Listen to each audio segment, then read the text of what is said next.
la Administración Nacional Oceánica y Atmosférica de los Estados Unidos emitió una alerta máxima por tormentas solares severas que podrían afectar las señales de comunicaciones en nuestro planeta. Vamos a estar hablando sobre este tema. Para eso estamos en contacto con César Fuentes para hablar sobre esto. César, muchas gracias por acompañarnos. ¿Qué tal? Un gusto. Buenas tardes. César, ¿qué entendemos por esta alerta máxima? ¿Estas son las clásicas tormentas solares que pueden generar problemas en el planeta?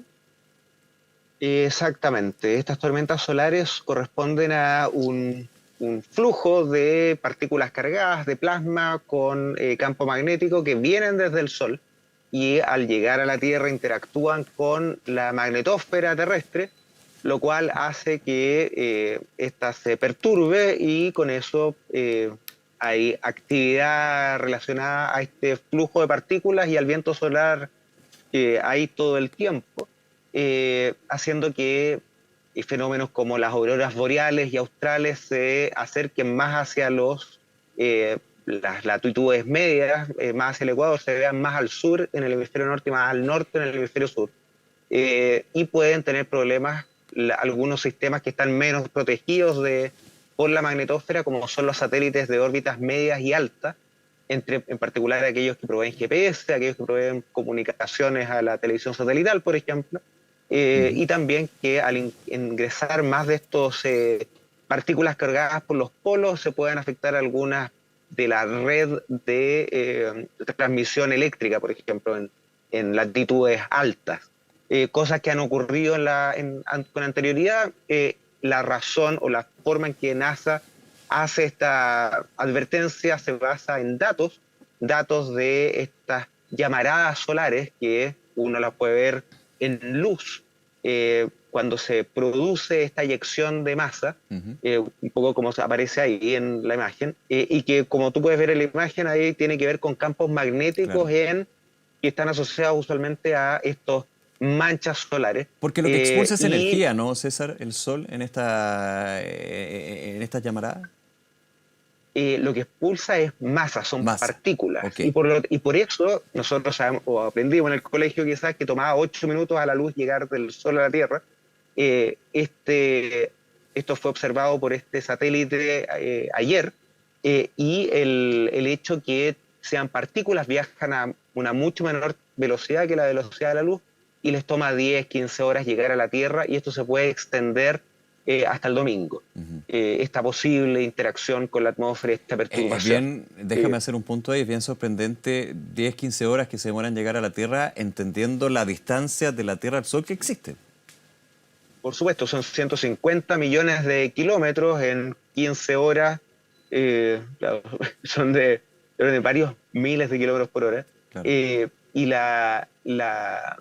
el hecho que pueda afectar de esta manera tiene, entre otras cosas, efectos sobre los satélites. El hecho de que se perturbe significa que aumenta el drag, el roce con los satélites, con la atmósfera, que, por ejemplo, entre otras cosas, haciéndolo más mundano y cercano, estos satélites que ha lanzado la Universidad de Chile, el primero, el Suchai 1, estuvo en órbita más tiempo del que se esperaba. Los últimos han durado menos, y la razón tiene que ver con este máximo, o nos estamos acercando al máximo de actividad solar, que es como le queda como un año el máximo. El Sol tiene un periodo, tiene una variación que es bien fácil de medir, porque basta con mirarle las pecas al Sol, las manchas solares, y pasa por este periodo de 11 años en el cual empiezan a aparecer manchas en los polos, se empiezan a acercar al Ecuador, esas manchas se van haciendo cada vez más típicas y están asociados a estos puntos de contacto de flujo magnético, que cuando se juntan sale esta masa CME, esta eyección de masa coronal, que es la que estamos hablando ahora. Y algo choro que pasa es que cuando se juntan y se llega al máximo, se flipea, cambia el polo norte y el polo sur magnético del Sol, eso cada 11 años. Entonces por eso se habla de un periodo de 22 años en el cual el polo norte magnético del Sol vuelve a estar en el mismo lado.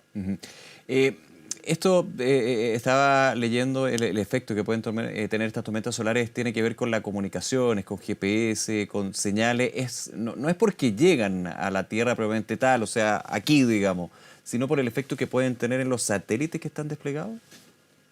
Eh, eh, sí, tiene efectos sobre los satélites que están menos protegidos por la magnetosfera. Eh, Se afectan, incluso en cosas mecánicas, como por ejemplo que el roce que tengan en la atmósfera cambie, o sea, como que la atmósfera crezca un poco con partículas y pueda tener hacerle roce a los satélites, con lo cual caen antes. Eh, y también ha tenido efectos en la superficie Ya. terrestre. Se ha caído la red eléctrica, se han generado corrientes por estas partículas cargadas que vienen del Sol y que interactúan con, entre otras cosas, estos cables de metal, esta red que tenemos en nuestras ciudades y entre ciudades, trayendo energía de lugares lejanos. Entonces, ha ocurrido en el pasado que se ha caído la luz en lugares bien al norte, en Suecia, en Noruega, etcétera. Acá, si uno mira un mapa de verdad en el cual el Ecuador esté en la mitad, uno se da cuenta que en realidad casi toda la masa de tierra está hacia el norte.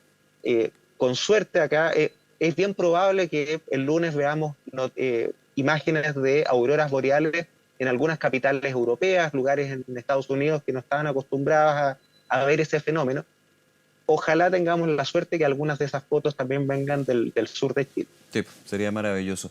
En ese sentido, pues, nada Por más supuesto. bonito y más impresionante que una aurora boreal. Los que han podido verla, uno la ha visto en fotos, en videos, películas, pero bueno. En ese sentido, César, déjame preguntarte en tu experiencia como astrónomo, ¿se emite esa alerta máxima desde uno que no está familiarizado, digamos, con la nomenclatura, con la ciencia práctica aplicada ahí? ¿Es para tener precauciones, para de alguna manera generar un nerviosismo, digamos? ¿Cómo tomarlo ahí, desde el ciudadano común, digamos? Yo, lo que entendía hasta hace un momento era que la alerta era de una tormenta G4. Entiendo que y las escalas más que científicas, tienen que ver con algún sentido de urgencia, algún tipo de preocupación. Entonces, son más herramientas de comunicación. Ok, La máxima es G5. Entiendo que esta es una alerta G4, que para uno no significa mucho, pero la última G5, claro, botó la luz en partes del norte, entiendo que tuvo algunos efectos en la red o en algunos transformadores que explotaron en Sudáfrica hace más de 20 años cuando esto ocurrió. Y tiene que ver con el máximo solar. O sea, hace 22 años, el máximo es el próximo año, entonces coincide más o menos con esto que le estaba contando del periodo de actividad solar.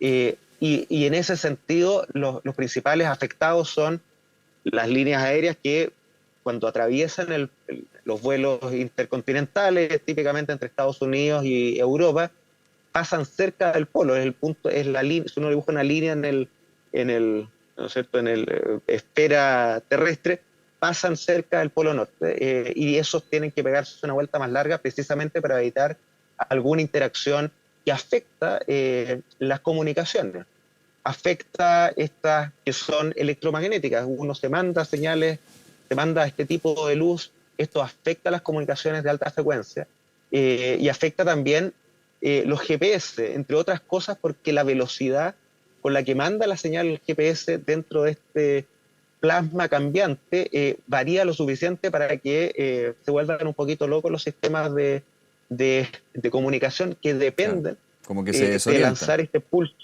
Se desorientan porque lo que hacen para medir tu posición cuando uno anda en el auto manejando eh, tiene que ver con el timing. Uno lo que recibe son varios bips de varios de estos satélites y uno sabiendo, el celular sabiendo cuál es la posición que tiene que tener ese satélite, puede estimar la posición del sujeto, de uno. Si es que la velocidad con la que viene esa señal puede ser media variable, en particular por algunos de estos eventos, claro, se da a la porra en este cálculo Claro. y la posición cambia. César Fuentes, como siempre, muchísimas gracias por conversar con nosotros, por explicarnos estos temas tan relevantes también y tan interesantes para ir abordando. Gracias, César, que esté muy bien. Un gusto, muy buenas tardes. Gracias, cuídate.